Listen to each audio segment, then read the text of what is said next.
दोस्तों, कर्नाटक में कुछ दिनों पहले विधानसभा चुनाव की घोषणा की गई। जब से चुनाव की घोषणा हुई है तब से वहां पे नए नए विवाद सामने आ रहे हैं। चुनाव हो और कोई विवाद ना हो, ये भला कैसे हो सकता है? दोस्तों, कुछ दिनों पहले कर्नाटक में दही के पैकेट में हिंदी में दही लिखे जाने को लेकर विवाद था। अब यहाँ पर मामला दूध को लेकर गर्म हो चुका है। आखिर कर्नाटक की राजनीति के चूल्हे पर दूध क्यों उबल रहा है?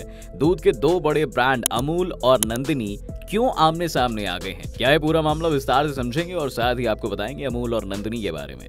5 अप्रैल को दोस्तों अमूल ने ट्वीट किया था कि वो कर्नाटक में एंट्री के लिए तैयार है। अमूल ने ट्विटर हैंडल पर लिखा, दूध और दही के साथ ताजेपन की एक नई लहर जल्द बेंगलुरु में आ रही है। इस पर ज्यादा जानकारी जल्द। अमूल के इस ट्वीट के बाद कर्नाटक में राजनीति गर्म हो गई। इस ऐलान के बाद कांग्रेस ने बीजेपी पर आरोप लगाया कि वो कर्नाटक की ब्रांड नंदिनी को खत्म करना चाहती है। कांग्रेस ने इसे कर्नाटक मिल्क फेडरेशन के ब्रांड नंदिनी को खत्म करने की साजिश बताया, जिसके बाद विवाद काफी बढ़ गया। कर्नाटक में अमूल के खिलाफ लोगों में नाराजगी बढ़ने लगी। सिर्फ विपक्षी पार्टी ही नहीं, कर्नाटक मिल्क फेडरेशन ने भी इसका विरोध जताया है। विपक्ष ने आरोप लगाया है कि जब राज्य के पास अपना मिल्क ब्रांड है तो उसे गुजरात के मिल्क प्रोडक्ट की क्या जरूरत है। विपक्ष ने इस बात को आम लोगों तक ले जाने का एक फैसला किया और राज्य भर में इसका विरोध शुरू हो गया। सोशल मीडिया पर boycott Amul, go back Amul जैसे हैशटैग ट्रेंड करने लगे। ओपोजिशन के हंगामे के बाद कर्नाटक के मुख्यमंत्री बासुराज बोम्मई ने कहा कि विपक्ष बिना वजह इस मुद्दे को राजनीतिक रंग दे रही है। उन्होंने कहा कि राज्य में नंदिनी के अलावा 18 अलग अलग ब्रांड के मिल्क प्रोडक्ट्स बेचे जा रहे हैं, पर किसी को कोई नुकसान नहीं हुआ। अमूल के नाम पर कांग्रेस जानबूझकर राजनीति कर रही है। उन्होंने कहा कि नंदिनी को देश का नंबर 1 ब्रांड बनाने के लिए अमूल से भी ज्यादा बेहतर बना रहे हैं। कर्नाटक में अमूल बनाम नंदिनी का जो विवाद सामने आया है दोस्तों, वो ताजा नहीं है। इससे पहले भी ये विवाद सामने आ चुके हैं। 30 दिसंबर 2022 को union home minister Amit Shah Karnataka के मांड्या में थे। शाह देश के पहले कोऑपरेटिव मिनिस्टर भी हैं। तब मांड्या में उन्होंने 260 करोड़ रुपए की लागत से बनी एक मेगा डेयरी का उद्घाटन किया था। इसी दिन अमित शाह ने कहा था कि अमूल और नंदिनी मिलकर कर्नाटक के हर गांव में प्राइमरी डेयरी एस्टैब्लिश करने के लिए काम करेंगे। इससे 3 साल में कर्नाटक में एक भी ऐसा गांव नहीं होगा जहां प्राइमरी डेयरी नहीं होगी। शाह के इस बयान का उस वक्त भी विरोध हुआ था।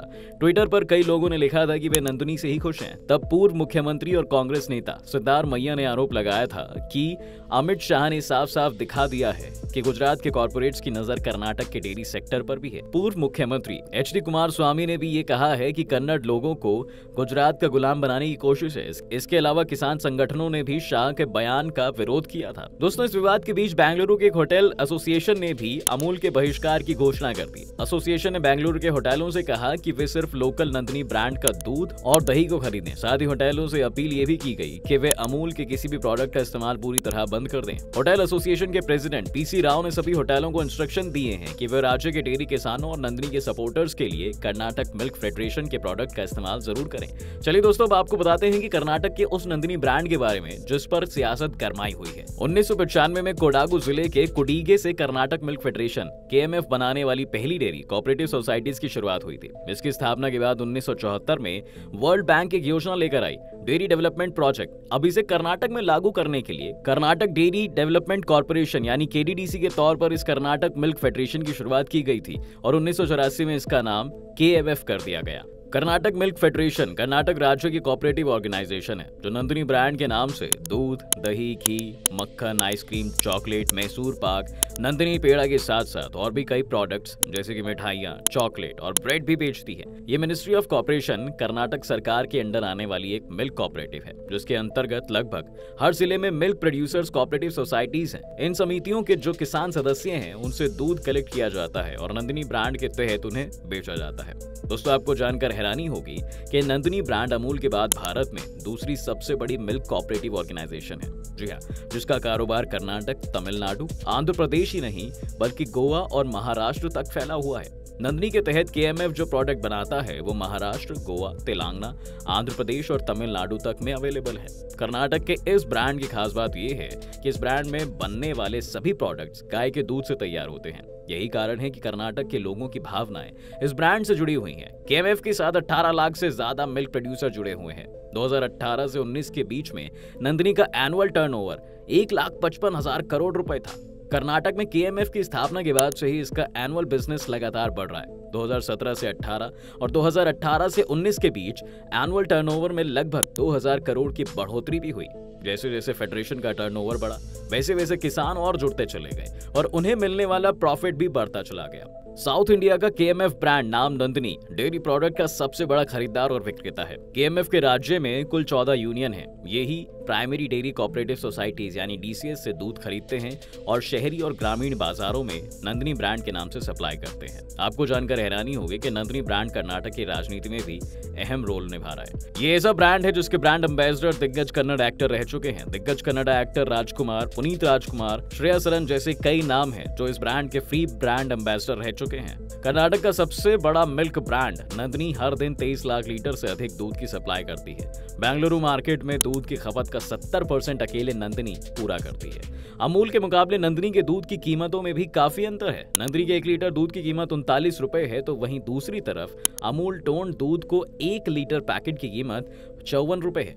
खैर, चलिए अब आपको बताते हैं उस अमूल के बारे में भी जिसके कर्नाटक में जाने की खबर से ही विवाद शुरू हो गया। दोस्तों, आपने कभी ना कभी अमूल के प्रोडक्ट को जरूर इस्तेमाल किया होगा। आज अमूल की रीच पूरे देश में है, लेकिन कभी इसकी शुरुआत एक छोटे से गांव से हुई थी। जी हाँ, अमूल डेयरी बनने की कहानी काफी प्रेरणा से भरी हुई है। अमूल का पूरा नाम आनंद मिल्क यूनियन लिमिटेड है। इसकी स्थापना 1946 में फ्रीडम फाइटर त्रिभुवन दास पटेल के सहयोग से की गई थी। दरअसल 1940 के दशक में गुजरात में व्यापारी मिल्क प्रोड्यूसर किसानों का खूब शोषण किया करते थे। उस वक्त एजेंटों द्वारा कम दामों में किसानों से दूध खरीदकर महंगे दामों में बेचा जा रहा था। इस समस्या से निजात दिलाने के लिए किसानों ने वहां के स्थानीय नेता त्रिभुवन दास पटेल से मदद मांगी। जिसके बाद उन्होंने अपने लोगों के साथ सरदार वल्लभ भाई पटेल से मुलाकात की। सरदार पटेल ने समाधान करने के लिए मोरारजी देसाई को गुजरात भेजा। उन्होंने हालात का जायजा लिया। फिर साल 1945 में बॉम्बे सरकार ने बॉम्बे मिल्क योजना शुरू की। 14 दिसंबर 1946 में त्रिभुवन दास पटेल की कोशिशों से अहमदाबाद से 100 किलोमीटर दूर आणंद शहर में खेड़ा जिला सहकारी समिति की स्थापना की गई। प्रत्येक गांव के सदस्य दूध इकट्ठा करके खेड़ा जिले में भेजते थे। साल 1949 में त्रिभुवन भाई पटेल ने डॉक्टर वर्गीस कुरियन से मुलाकात की। इस इलाके में काम करने के लिए उन्हें राजी भी किया। दोनों ने सरकार की मदद से गुजरात के 2 गांवों को सदस्य बनाकर डेयरी कोऑपरेटिव यूनियन की स्थापना की। अब वर्गीस कुरियन सहकारी संघ को कोई आसान सा नाम देना चाहते थे जो आसानी से जुबान पर आ जाए।